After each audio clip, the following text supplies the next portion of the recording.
नमस्कार मित्रांनो, जर तुम्ही एस जी स्टोरी टेलर चॅनलवरती पहिल्यांदाच आला असाल तर सबस्क्राईब करायला विसरू नका आणि हो, बेल नोटिफिकेशन पण दाबायला विसरू नका. मे महिन्याचा दिवस होता. मे महिना म्हटलं तर लग्न सराईचे दिवस. चोरा ही शहरात राहणारी, परंतु घरात थोरली असल्याने तिचं लग्न गावी करावं असा तिच्या आईबाबांचा विचार होता. 1 महिन्याआधी हे सर्व तयारी करून आपल्या गावी पोहोचले. गाव तसं ओसाड, आजूबाजूला जंगल, दूर दूर एकही घर जवळपास नव्हतं.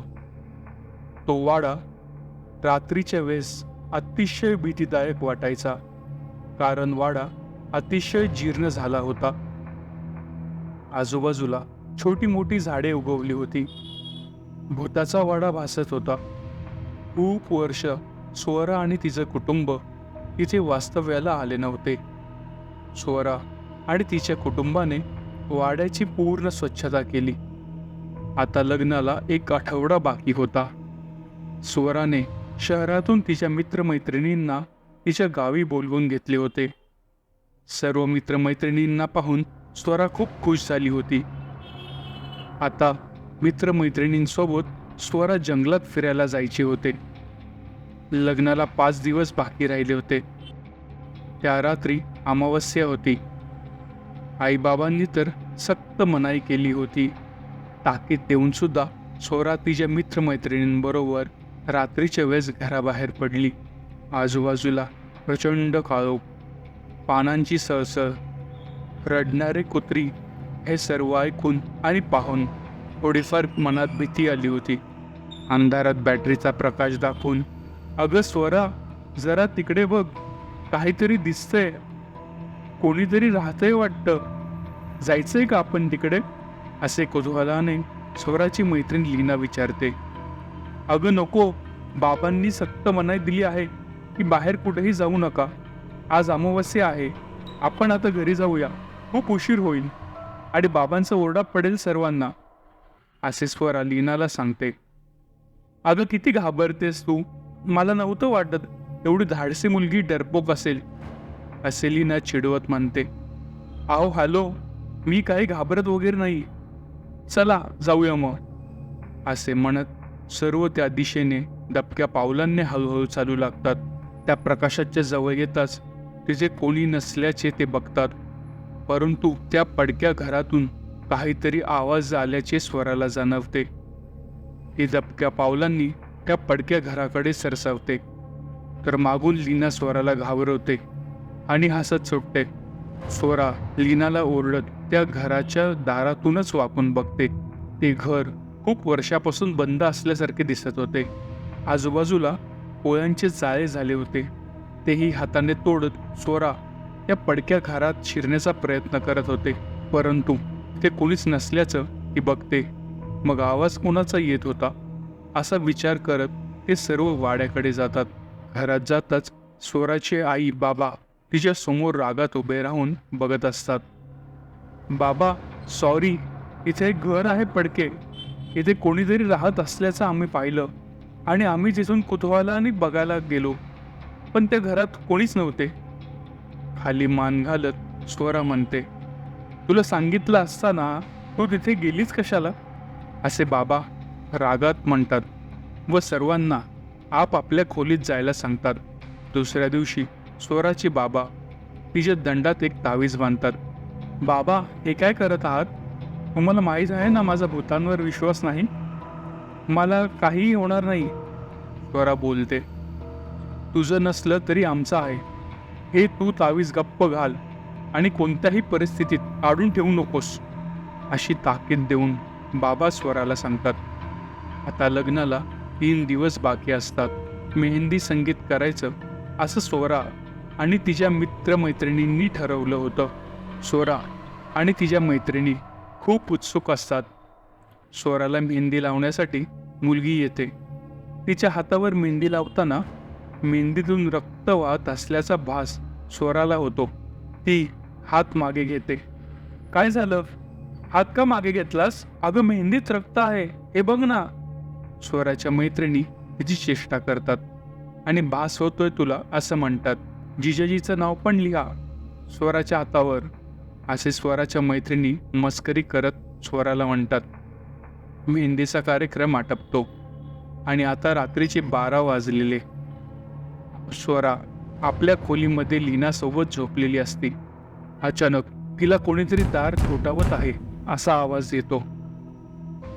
ती दाराच्या दिशेने जाते. तिथे कोणीच नसते. ती पुन्हा झोपी जाते. पुन्हा अर्ध्या तासातही तो दार ठोठावल्याचा आवाज तिला येतो. आता मात्र स्वरा थोडीशी घाबरते. ती लीनाला उठवते. लीना, दरवाजा कोणतरी वाजवत आहे, चल ना जाऊन बघूया, असे स्वरा घाबरत लीनाला सांगते. लीना डोळे चोळत आळस देते. अगं कोणी नाहीये, तुला भास होतोय फक्त, असे म्हणत लीना उशीवर तोंड फिरवून झोपून जाते. थोड्या वेळाने पुन्हा आवाज येतो, परंतु हा आवाज फक्त स्वराला येत असतो. स्वरा पुन्हा दबक्या पावलांनी हळूहळू दाराच्या दिशेने पुढे सरकते.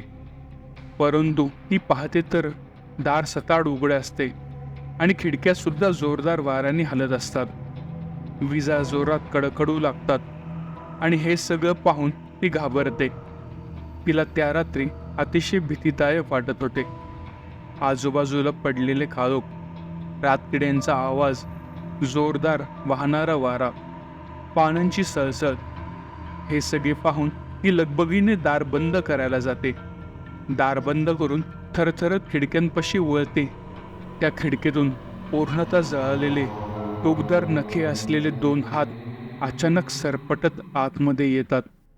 आणि मला पण मेहंदी लाव ना ग मेहंदी, असा आवाज तिच्या कानामधून घुमू लागतो. तो आवाज ऐकून स्वरा किंचाळून मागे सरकते. दुसऱ्या खिडकीपाशी जाते तर पांढरी साडी नेसलेली बाई केस मोकळे सोडून तिच्याकडे विनवणी करू लागते. मला पण साडी नेसायची ग नवीन, लाव ना ग मेहंदी. ही बाई अतिशय जळालेली आणि विद्रूप दिसत होती. हे सारे दृश्य बघून स्वरा पूर्ण थरथर कापू लागते. तिच्या पायाखालची जमीनच सरकते आणि तोंडातून एकही शब्द न काढता तिच्या आईबाबांच्या खोलीत पळत सुटते. बाबा बाबा, असे मोठमोठ्यांनी ओरडायला लागते. दार उघडा. स्वरा अतिशय घाबरलेली असते. ती तिच्या बाबांना झालेला सर्व प्रकार घाबरत सांगते. तिचे बाबा तिला भास होत आहे असे सांगतात. तावीज आहे ना बेटा, तुला काही होणार नाही, असं धीर देत सांगतात. आजूबाजूला बघत पळत स्वरा तिच्या खोलीत जाऊन झोपी जाते. दुसरा दिवस उजळतो. रात्री स्वराचा संगीत कार्यक्रम असतो. स्वरा तिच्या खोलीत एकटीच तयार होते. मस्त ड्रेस घालून आरशात मेकअप करत गाणं गुणगुणत उभी असते. लिपस्टिक उचलून ती लावणार तेवढ्यात आरशात तिला तीच बाई जळालेली पांढऱ्या साडीतली, काळे केस चेहऱ्यावर मोकळे सोडून शांतपणे उभी असते. डोळे वटारून तिच्याकडे पाहत असते. स्वरा मागे बघणार तितक्यात ती बाई गायब होते. एवढ्यात लीना स्वराच्या खोलीचं दार वाजवते. ओ मॅडम, चला लवकर, किती वेळ आहे अजून, लग्न परवा आहे तुझं, आत्तापासून मेकअप करून ठेवतेस की काय. स्वरा फटाफटा दार उघडते आणि लीनाला घडलेला प्रकार सांगते. लीना नेहमीप्रमाणे तुला भास होत आहे असे भूतांची मूवी पाहिल्यामुळे झाले असेल, असे सांगत स्वराला तिकडून घेऊन बाहेर आणते. सगळे तुफान मस्ती गाण्यावर नाचत असतात. स्वरा आपल्याबरोबर घडलेल्या सर्व प्रकारामुळे थोडीशी बेचैन होते. तिचं लक्ष नसतं तिच्या संगीत कार्यक्रमात. मग लीना स्वराची हात खेचत तिला डान्समध्ये सामील करून घेते. नाचत असताना स्वतःच्या दंडावरचं तावीज खाली पडतं आणि तिला त्याचं भान सुद्धा लागत नाही. ती नाचत असताना तिच्यासोबत अजून कोणीतरी नाचत आहे असा भास तिला होतो. परंतु तो भास नसून ती जळालेला आत्मा तिच्या बरोबर नाचत आहे याची तिला कल्पनाही नसते. काळोख वाढत असतो. सगळे नाचण्याच्या मूडमध्ये असतानाच स्वराचं लक्ष नाचत असताना समोर शेतात जातं. समोरच्या शेतात 2 पांढऱ्या साड्या घातलेले, केस लांब सोडलेले बायका त्या गाण्यावर नाचत होत्या आणि वर खदखदून हसत होत्या. हे पाहून स्वरा विचार करू लागते. कोण असतील या बायका? ती दुर्लक्ष करते. तिला काल रात्री जे काही घडले होते ते काहीही आठवत नव्हतं, कारण तिच्या दंडातून तावीज खाली पडला होता. मग नाचून सगळे थकले होते आणि आपापल्या खोलीत झोपायला निघून गेले. स्वरासुद्धा आपल्या बेडवर झोपली होती. पैंजणाची किणकिण तिला आता ऐकू येऊ लागली.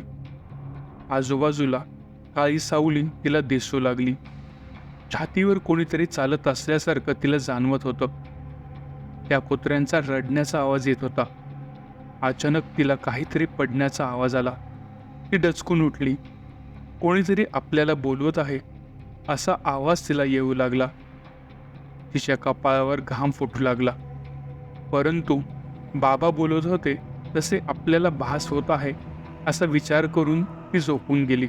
अगं स्वरा, उठ, उठ, उठ. माझ्याजवळ ये. आपण खूप मज्जा करू. उठ ना. ये स्वरा, ये. मोठमोठ्यांदा असा हसत आवाज येऊ लागला. तिच्या कानात तो आवाज घुमू लागला. स्वरा यावेळी उठून नक्की आवाज कुठून येत आहे हे पाहण्यासाठी मुख्य दरवाजा हळूहळू उघडू लागते.